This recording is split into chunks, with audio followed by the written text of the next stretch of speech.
Hello అండి, అందరికీ నమస్కారం. నాకు ఉద్యోగం వచ్చిన కొత్తలో ఫస్ట్ శాలరీ 20,000, నెక్స్ట్ వచ్చిన శాలరీ ఒక 24,000, ఆ నెక్స్ట్ పెరిగిన హైక్ 28, ఆ నెక్స్ట్ ఇయర్కి పెరిగిన హైక్ 40,000. సో ఎప్పుడైతే నా చేతికి నెలవారీ ఇట్లా జీతం పెరుగుతూ వచ్చిందో నాకు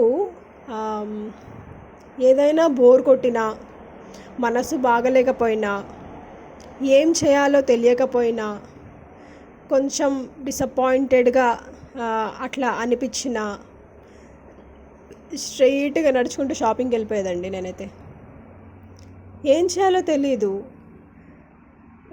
ఎవరికైనా ఫోన్ చేసుకొని కష్టసుఖాలు చెప్పుకుందామా అని అంటే మనకి మన కష్టాలు సుఖాలు బాగానే తెలుస్తాయండి, మనం బాగానే జడ్జి చేయగలుగుతాము. కానీ తప్పు జరగకుండా అసలు జీవితం అంతా తప్పులు జరగవు, మిస్టేక్సే జరగవు, మనం కష్టపడకూడదు, మనం నష్టపడకూడదు అనేటటువంటి ఆ కాన్సెప్టే ఉండకూడదు, మనం ఉండలేము కూడా. అట్లా లేకపోతే మనకి లెర్నింగ్ కూడా రాదులేండి. సో వెళ్ళిపోయేది షాపింగ్కి మంచిగా.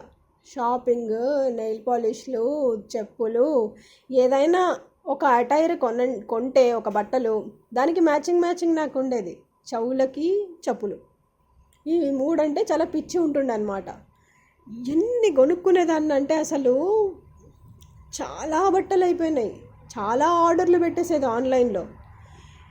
చదువుకునేటప్పుడు మాత్రం నా దగ్గర ఒక సూట్ కేస్ తోటి మా ఊరి నుంచి హైదరాబాద్కి వెళ్ళినప్పుడు మాత్రం అసలు అందులో ఒక 10 జతలో 12 జతలో ఒక కాలేజ్ కోడ్, బీటెక్ చదివేటప్పుడు కాలేజ్ కోడ్ కాకుండా అవి ఉంటే నేను చివరికి బీటెక్ అయిపోయేటప్పుడు కూడా ఒక సూట్ కేస్కి ఇంకొక సూట్ కేస్ పెరిగింది తప్పితే ఇంకా ఎక్కువ సామాన్ పెరగలేదండి. మరి చదువుకునే రోజుల్లో నువ్వు తల్లిదండ్రుల మీద ఆధారపడ్డావు కాబట్టి నీకు అంత కొనుక్కోవడానికి పైసలు లేవు కాబట్టి కొనుక్కోలేదు. ఈరోజు నీకు పైసలు వస్తుంటే నీకు పైసలు వస్తున్నాయి కాబట్టి కొనుక్కుంటున్నావు. ఇందులో ఏంటి అని అంటారేమో, ఇందులో ఇప్పుడు సమస్య ఏంటి, ఆలోచించాల్సింది ఏంటి అని అంటారేమో. ఏ రోజైతే నాకు సంపాదన మొదలయ్యిందో ఆ రోజు నా కష్టాలు నావయ్యాయి, నా సమస్యలు నావైపోయాయి, నా మనసుకు కలిగే బాధ నాదైపోయింది. ఆ రోజు నుంచి నేను నా ఖాళీ సమయాన్ని నాకు నచ్చే విధంగా, నేను చేసుకోగలిగే విధంగా, నేను ఆ సమయాన్ని గడిపేసేందుకు విధంగా నేను దారులు వెతుక్కుంటూ పరుగు తీశాను. ఒక్కొక్కసారి అయితే విండో షాపింగ్, ఏం లేదు, ఉత్తిగా అట్లా వెళ్ళిపోయేది షాపింగ్ సెంటర్కి, ఉత్తిగా అట్లా తిరిగేసి వచ్చేది, జీవీకే మాల్ అట్లాంటివి. ఎందుకు అనంటే ఏం చేయాలో తెలీదు, మరి బోర్ కొడుతుంది, ఉట్టిగా ఉండలేము హాస్టల్లో.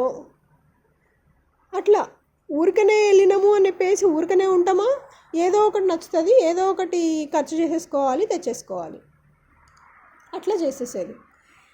మనకి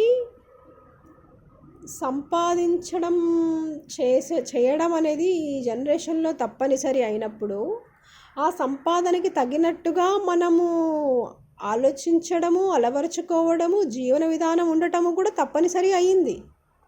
ఇప్పుడు నేనేమి గత కొన్ని సంవత్సరాల నుంచి 10-20 రూపీస్ రీఛార్జ్ కార్డులు వాడట్లేదు.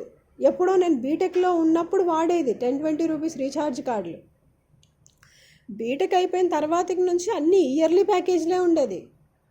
ఇయర్లీ ప్యాకేజ్లు ఎందుకు అని అంటే ఊరికనే ఫ్రెండ్స్కి ఫోన్ చేసుకొని మాట్లాడుకోవడానికి. ఫ్రెండ్స్కి ఫోన్ చేసుకొని మాట్లాడుకోవడం ఎందుకు అని అంటే ఊరికే టైంపాస్.